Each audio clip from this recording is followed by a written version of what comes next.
Drug test లో అందరితో పాటు నటి హేమకు కూడా పాజిటివ్ వచ్చింది. ఒరే అన్న రూల్స్ పెడతారు, ఆయన ఫాలో అవ్వరు, కానీ మనం ఫాలో అవ్వాలి. ఆ వ్యక్తికి ఒక ముద్ద పెట్టింది. అక్కడ సీన్ కట్ చేద్దాం.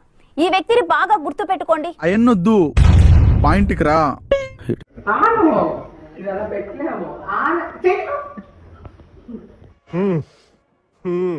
కుర్రోడు మంచి రొమాంటిక్ గా ఉన్నాడు. ఇప్పుడు రేవ్ పార్టీలో అరెస్ట్ అయిన వారిని పోలీసులు తీసుకెళ్తున్న వీడియో చూద్దాం. మిమ్మల్ని ఎక్కడో చూసినట్టుందండి. మీరు కూడా అవును వారిద్దరూ ఒక్కటే అంటారు. నేను చూసింది చూస్తుంది అంత నిజమేనా?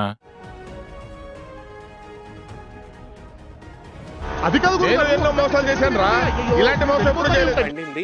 ఇది ఎప్పటి నుంచో జరుగుతున్నాయి. ఇలాంటి కార్యక్రమాలు ఎప్పటి నుంచో జరిపిస్తుందా ఆమె? అసలు నీకు లత్కూర్ ఐడియా ఇచ్చిన థర్డ్ పార్టీ ఎవరు?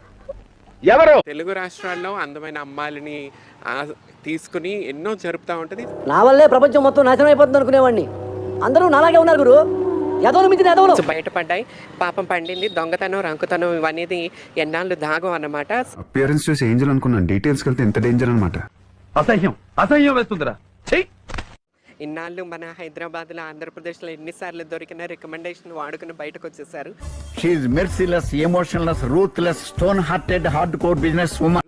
సో ఇప్పుడు కర్ణాటక పోలీసులు పాపం ఇలా గురించి తెలియదు కాబట్టి వాళ్ళు బయట పెట్టేశారు. మీ కన్నింగ్నెస్ కి, మీ మెనిపులేషన్ కి, మీ క్రూయల్టీకి టేక్ అ బౌ. హేమతో సహా డ్రగ్స్ తీసుకున్న మరో 86 మందికి బెంగళూరు పోలీసులు నోటీసులు జారీ చేశారు.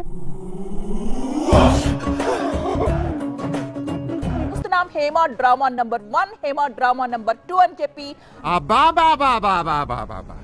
ఇలాంటి డ్రామాలు never before never after. Friends తో సరదాగా ప్యాక్ ఆడుకుంటే అది ఎవరో పట్టిస్తే అదేదో పెద్ద నేరంలాగా సరిపోయారు ఇద్దరును.